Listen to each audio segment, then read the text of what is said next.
Good morning. This is Brian Mitchum, Scott Eicholt, and Dylan Slusher this morning with Farmer First Agronomy, working around Van Wert, Ohio. We're in a bean field today that was planted in April, and we're going to talk quite a bit about things going on physiologically with the beans today, along with what we're going to be facing very quickly with flowering, reproductive stages, and what we're going to be doing with herbicides and potential crop nutritionals. So, as we look through the field, we have a very nice bean stand. Everything looks very good, but we also have a few issues popping up. And if I can get Dylan to come in a little closer, right here, as you can see, I've got beans alive, and then I've got beans right in the middle that have died recently. These beans are, if you look at this, just pull him up, I've got a little bit of browning right there, right at the surface. This is Phytophthora. So despite having, look down this way too as you pan down, Dylan, you see the beans, how many we've lost here. So despite having resistant genes in beans and also very good seed treatments that help with disease tolerance like Phytophthora, we still have enough with the spraying. As wet as we were with the water mold, we still lost a few plants. This certainly isn't of concern from a yield standpoint because beans compensate quite well, but that's something of an observation. Another observation we have here, we have had some calls on some of this yellowing and spotting on some of the lower leaves. These would be unifoliate leaves, the first ones that come out. Fortunately, these leaves do not contribute to yield in any way. They're too low on the plant, they fall off. This is a disease called septoria. That's very minor in terms of impact, but you do see some of this yellowing temporarily, and it's very much associated with cool, wet conditions, which is what this crop went through. For several years, chemistry companies tried to get farmers to do a 2-pass fungicide application and spray things early to protect these plants. They did a lot of trials and a lot of promotions in the field, but we never saw any bushel response. And that's logical because spraying the bean before reproduction starts on leaves that don't contribute to yield, well, they're not going to contribute to yield when you protect them. So we let this go. Another observation we see out here on beans, if you look at this trifoliate here, and you see this little bit of a, I would call this drawstring effect here. You see this heart, if you see the heart-shaped leaf here quite noticeably, this is a herbicide response from the group 15 family. Group 15s are products like Dual, Zidua, Harness, Acetochlor brands, and Outlook. This is a common occurrence that happens when the group 15s are used on soil or even actually post in the crop, even though they don't have foliar activity, is we get just a little bit of malformation with some leaves. Again, this is early. This has no impact on yield at all. A couple other observations as we get into this on the bean size. Counting the trifoliates, okay, we count a growth stage in beans based off the 3 leaves. These are called trifoliates. The actual proper name is trifoliate, but we've always called them trifoliates. We have a growth stage when the 3 leaves are no longer touching each other. As an example, here's one that just formed, but they're still touching, so this one doesn't count as a growth stage. Interestingly enough, here's our first flower. We have 1 flower on these plants. This is a little purple flower right here. We are about a little over a week away from the longest day of the year, June 21st, which is the official beginning of summer. This is when we have the most sunlight, and soybeans mature based off photoperiod. day length, or more properly, it's length of night that triggers growth and development stages in beans. Since these beans were planted early in April, you can have flowering that will start before the longest day of the year. Once we start the flowering process, it moves forward. It starts in the middle of the plant and goes top to bottom. But this plant is now considered R1, or the first reproductive stage for the first flowers. So now this triggers some very important things that we need to consider in management of beans going forward. So we're going to be coming back and making a herbicide pass with beans, and possibly some plant nutrition products and other and maybe some other items like plant growth regulators in some cases. So talking through that, most of our beans are glyphosate tolerant. The common product is Roundup that people might have a familiarity with, but we're going to typically include glyphosate in part of our herbicide program, maybe along with other things. We love glyphosate. It's low cost. It's extremely effective on the weeds it still works on. It's a phenomenally safe product on a relative scale. If you take vitamin D, glyphosate is literally 58 times less toxic than vitamin D, half as toxic as table salt from a measurement standpoint. So I like to point out facts and help dispel some of the myths around some of the things that we do in agriculture. However, when we spray glyphosate, even though the beans have a genetic modification that allows the glyphosate to be sprayed, control weeds, but not show physical injury to the crop, the secondary product from glyphosate, as it is metabolized by the soybean, is a product called AMPA, AMPA. AMPA has some negative things in plants that we have been able to measure.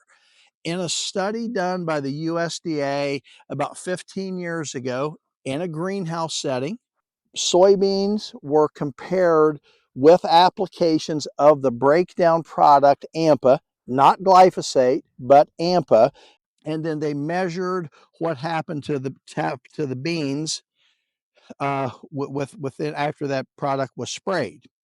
Two factors had some negative impact. One was chlorophyll production and the other is photosynthesis. Those are very tightly related to each other, but the AMPA, as it breaks down in the bean, does have a negative impact on the bean growth and development for a short period of time.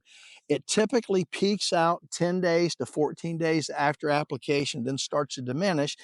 Even though we don't see yellowing or cosmetic response, there is that product that has to be metabolized and eventually work itself through the beans. So a couple thoughts.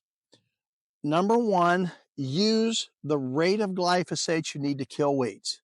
There is no value whatsoever in increasing the rate of glyphosate above what you need to control weeds. When you do that, you increase the amount of that AMPA product that the bean has to metabolize eventually. The two factors we look at is use the proper rate of glyphosate you need to kill the weeds, nothing more. There's no reason to spend the extra money, even though glyphosate is less expensive. But the fact that the higher rate of glyphosate we use puts more of the breakdown compound AMPA in the beans longer to metabolize that is significant. We should always use the rate needed. The second aspect of glyphosate is there is a label talks about timing. We showed the flower on here. We should be applying glyphosate early reproductive stages only. When we think of a product that might reduce photosynthesis or chlorophyll content, do we really want that on a plant at more intense reproductive times when we're starting to drop flowers off the plant and form pods? The answer is no. So the earlier we apply, the better with that product. The last comment I want to make on the bean physiology is we have down here on the roots nodules. This is how the plant produces nitrogen. Soybeans have a symbiotic relationship with soil bacteria, non-native soil bacteria. It had to be brought in to grow the crop, and atmospheric nitrogen. So the bacteria combine with the plant, they actually colonize the plant root. Each of these little knobs here, little buttons here, are nodules. These are producing nitrogen for the soybean plant. This one here at the top, I have cut in half with my thumb, and you see it's red. That is telling me it is producing nitrogen when it has a red color. It is a product called leg hemoglobin, very similar to the iron in our blood being red as hemoglobin in our blood. It's a very similar compound to that. But these are actually modified root hairs. It's what a nodule is on a bean. And this bean is very healthy. It's got a significant amount of nodules. We could not grow soybeans without its ability in a legume crop to produce its own nitrogen. A good soybean crop uses significantly more total nitrogen to make the grain than does a typical corn crop. So thinking about the next steps we're going to do when we make a herbicide pass, we can always tank mix other products in with the mix with the herbicide. One option, as I talked about with the glyphosate metabolism, would be a plant growth regulator. There is a specific product in the PGR space that I do like to use, that we do have some science behind, that shows that this product being included with glyphosate will help metabolize that AMPA product much quicker and get the beans returning to photosynthesis and chlorophyll production faster. We don't sell products. We don't necessarily endorse products. And if anyone is interested in names, we will follow up if you ask the question, but we won't do it out in public. Another thought is adding nutritional materials once we start this reproductive phase. In our geography, very broadly, we have lower boron levels in our soil than any other micronutrient. So we typically recommend at this growth stage, if you are using a micronutrient type product for the beans, is to use something that has boron and molybdenum. Those two compounds, or those two chemical elements, are negatively charged, meaning we can't hold them in the soil. We cannot build a bank and have it here for later time, so they have to be resupplied by the soil or artificially on the foliage. They're very effective, and they have a very significant impact on helping the bean through the reproductive processes. Again, we don't sell products, but we're happy to make recommendations and help people find products of good value at this time with your tank mixes. Another option that we will consider at times are carbon-based materials if they can move well. The fulvic acids in particular, we have seen some benefits with fulvics, and as we spray a carbon type product on the foliage, the carbon product will move through the bean to the root system very rapidly, and the carbon is what the soil microbes feed off of. They are digesting and eating carbon, consuming that for growth and reproduction. And when we put a nice carbon product on the surface, drive it to the roots, we flourish with the soil microbes. The soil microbes benefit us by exchanging nutrients with the plant. So with that, thank you for your interest. We are your pharmacist team, F1 Agronomy, Van Wert, Ohio. Brian Mitchum, Scott Eichholt, and Dylan Slusher.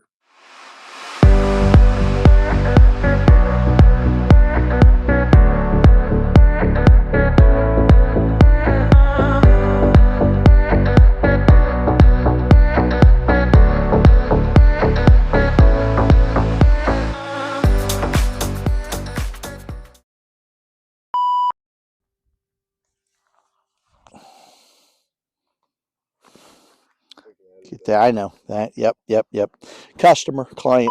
The second piece with that is the fact that I lost my train of thought there, Dylan. So, sorry. Oh, where was I going with that? Oh, okay, I got it now. So, uh, crop nutrition comes into.